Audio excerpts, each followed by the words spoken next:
Bonjour les enfants, comme la plupart d'entre vous n'ont pas réussi à ouvrir la vidéo en fait parce que je vous ai donné un lien sur mes connexions du livre, je vais vous réexpliquer ce que c'est qu'une proportion. Donc attention, attention, ceci est une compétence nouvelle qu'on n'a pas encore étudiée, d'accord? Mais rien de compliqué, sinon je ne vous l'aurais pas donné à comprendre.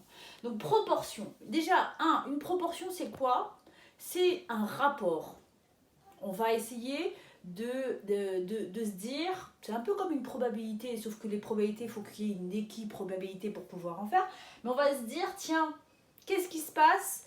Comment je peux déterminer telle ou telle quantité par rapport à telle autre? Par exemple, je donne un exemple, on prend dans une classe de 5e, on sait qu'il y a 18 filles sur 30 élèves.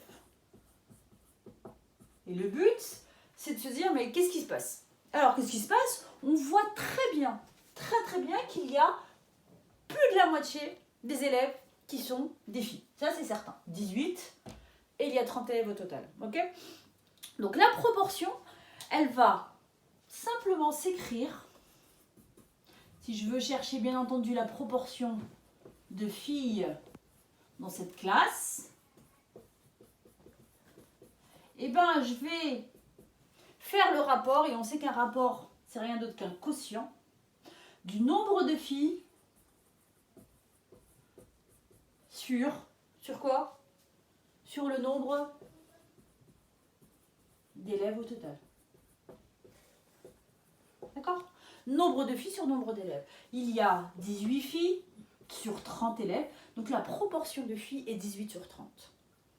Aussi simple que ça. Sauf que là, on va pouvoir ou lui donner une forme décimale, la mettre sous forme de fraction ou la mettre sous forme de pourcentage. Il y a les trois écritures. D'accord? Donc ma proportion, j'écris simplement prop, on va commencer à abréger, 18 sur 30. Vous voyez bien que cette fraction, elle est simplifiable. Alors, à votre guise, vous voyez qu'elle est simplifiable par 2 et par 3. Donc je vais simplifier par 2, puis par 3. Ou alors je sais tout de suite qu'elle est simplifiable par combien? Vas-y, réponds à la question. Je parle pas. Réponds. Par combien elle est simplifiable? Je sais Bah, par 6, parce que 18, c'est 6 fois... J'attends une réponse. Fois 2. Mais moi j'ai pas. Bravo, fois 3. Et 30, c'est 6 fois 5. Non. Je barre les 5 pour simplifier et il me reste... Fois 2. Non, 3 cinquièmes. Ne contredis jamais un professeur. Okay. 6 plus 6. Oula, tais-toi. Donc 18 trentièmes, c'est bien 3 cinquièmes. Ok? Ouais. Très bien. 3 cinquièmes, si je fais la division, regardez bien. Tu me vois là? 3 cinquièmes? Oui. Alors, si je divise 3 par 5, ça me fait 0. Je rajoute un 0 et je mets une virgule. 30 divisé par 5, c'est 6. 6 fois 5, 30. Moins 30, il me reste 0. Donc, c'est aussi 0,6. Très bien. Alors, si je vous demande la proportion du nombre de filles dans cette classe sous forme de fraction, vous me dites 3 cinquièmes.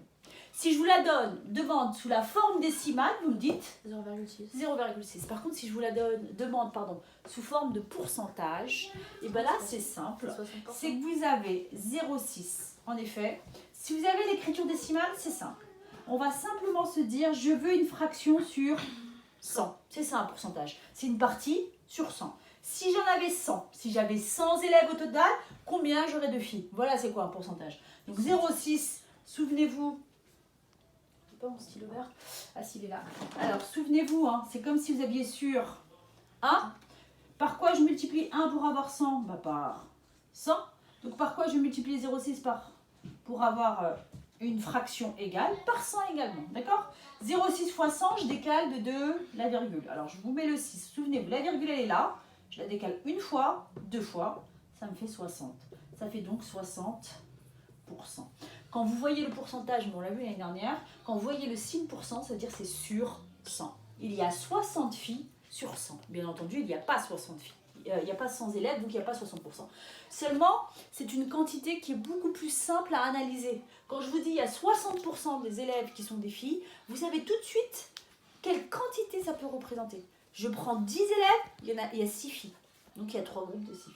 Voilà pour les proportions, je pense que je vous ai tout expliqué. N'hésitez pas, alors par pitié, ne m'envoyez pas de mail, envoyez-moi directement, allez sur l'espace collaboratif, sur le répertoire mathématique et vous m'envoyez des remarques.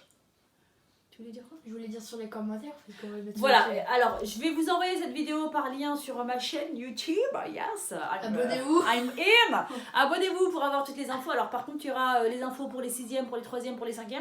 Donc voilà, je mettrai bien un titre 5e à chaque fois. Là, il va y avoir les 2 exercices corrigés que je vous ai demandé à faire pour lundi. Ils seront en ligne dès ce soir. Et cette explication de cours. J'espère qu'elle n'est pas trop longue. Combien de minutes la vidéo? 5 minutes 42. Parfait. Good. Bon confinement à tous. N'hésitez pas, envoyez-nous des bonjours, des petits smileys, des petites infos. On veut avoir vos nouvelles. Super.